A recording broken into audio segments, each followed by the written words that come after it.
నాగర్ కర్నూలు జిల్లా అచ్చంపేట మున్సిపాలిటీ పరిధిలోని టాంగాపూర్ కాలనీలో ప్రభుత్వ పాఠశాలలో స్థానిక ఎమ్మెల్యే డాక్టర్ వంశీకృష్ణ విద్యార్థులకు దుస్తులు పాఠ్య పుస్తకాలను పంపిణీ చేశారు.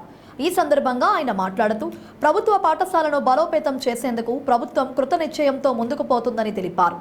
బడిబాట కార్యక్రమంతో పాఠశాలను అభివృద్ధిపరిచి ప్రభుత్వ పాఠశాలల్లో చదివే విద్యార్థులకు కావలసిన అన్ని రకాల మౌలిక సదుపాయాలు కల్పించేందుకు ప్రభుత్వం చర్యలు తీసుకుందని ఆయన పేర్కొన్నారు.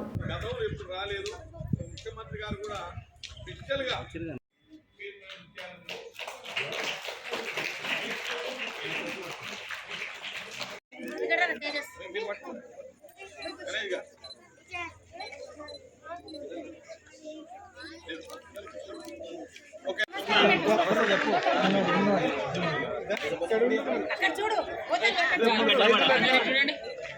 సైజులు ఎట్లా ఉంటాయి?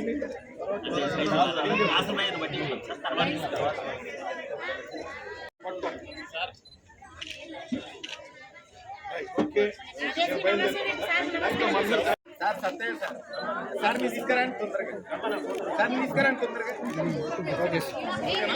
ప్రజలకు సేవ చేసింది కాబట్టి ప్రజలు అదేవిధంగా పార్టీ గుర్తించి వాళ్ళ ఈ స్థాయిలో ఉన్నానంటే